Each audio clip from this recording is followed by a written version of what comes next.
مامەسامەوێ بێمەسەر لایەنێکی مێژوویی تۆ زۆر جار لە وتارەکان تا بۆ شێوەیە کۆمەڵی ئیسلامی وەسفەکەیت کە ئێرانیزمە، بەڵام لە خوتبەیەکە لە مزگەوتی گوڵب لە سەردەمی جوندل ئیسلامە بەڕێز دەفەرمووی ئێستا ئەزانن گورزی جوند وەک گورزی پێشوو نییە، شەڕەکانی پێشووی بزوتنەوە هەموو کەس دەزانێت سیاسی و غێرە سیاسی ئەزانێت ئێران لە پشتی بوو.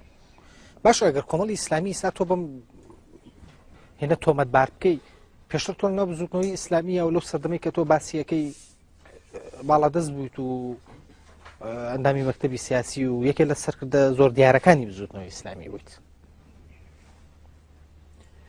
بەڵێ بەڵام ئەو زەمانە مامۆستا عەلی باپیر کۆمەڵی نەبوو ئاوا کەوتبێتە بەردەستی ئێران.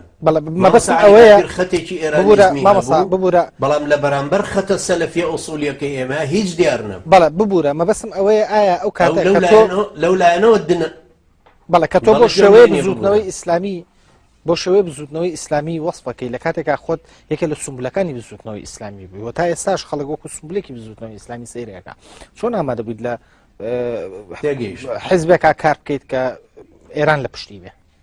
بەنسبەتی ئەو زەمانەوە طبعا گومانی تیانە کە بزوتنەوەی ئیسلامیش هەر ئێران دروستی کردو، خۆ بزوتنەوەی ئیسلامی لە خۆیەوە نەهاتۆ بتوانێت هەزار چەکدار پیا بکە.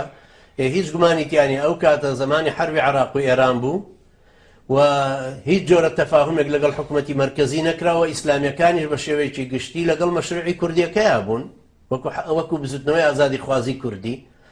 بەڵام کە ئێرانەوە عەرزەی خستە پێشاوی ئەو مامەستا بەڕێزانە دوای لێدانی هەموو ناوچەکان بە کیمیاوی و دوای کەشفبوونی ئەو تەنزیماتانە و ئیعدامکردنی هەندێک کەس و ئەوانە و لێدانیکانی قوڵکەیان ئەو هەڵەبجە بە شێوەیەکی گشتی مامۆستایانیش چوونە دەرەوە کە چوونە دەرەوە بزوتنەوەی ڕابیتە پێشتر هەبوو، واتە ڕابیتەی مامۆستا محەممەدی بەرزنجی نەکەوەی عەلی قەرەداخی ئیتر تەتەورێکی زۆرتری کردو بوو بە بزوتنەوەی ئیسلامی. بەڵام معنای وانە ئێران ئەوەندەی دەستیایە بوو بێت لە تەوجیهکردنی تاکتاک و ئەفراد و خەت و خطوتەکانی. ئێمە خەتێ بووین هەر ڕۆژە لە ڕۆژان پەیوەندیمان لەگەڵ ئێرانە هەر دروست نەکردو، هەر چەو ساوەش بووین، هەر ئەوەش سەبەبێ کە بۆی کە ئێران منی تەسلیم بە هۆڵەندا و مخابراتی کافران کردوێتەوە. لەبەرەوە مەوزوعەکە علاقەی بەسەر ئەمەیە کە مامۆستا عەلی باپیر لە یەکەم ڕۆژیەوە چونکە ئەو بۆ خۆشی چووە لە کولەی فقی شیعە خوێندوێتی لە نەجەف و هەر زۆر زوو پێشەوەی خەتی سونیەکان بناسێ و ئەحزابی سونی بناسێ متاثر بوو بە هاژوهوژەکەی نەک هاژوهوژیش یعنی بە تەکویرەکانی شۆڕشی ئێرانی کە بەڕاستی شۆڕشێکی گەورە بوو. بەڵام ئەو لەگەڵ شۆڕشەکەی وا تەماشای نەکرد وەکو بە دیدی سونی کەوتە ژێر کاریگەری تەشەیوعەکەشەوە. ئەمە فەرقەکە لەگەڵ یەکێکی ترە. بەڵێ ئەمە لەو سەردەمانەشە مامۆستا عەلی باپیر تەئسیراتی تەشەیوعەکەی لەسەر بوو، بەڵام ئەو نەبوو بوو بە خەتێکی وا تەنگ بەوانی تر هەڵچنێ، نەبوو بوو بەو خەتەی کە ئێمەی سەلەفی ئەو بتوانێت دەرەقەتمان بێ، نەخۆی و نەخەتی.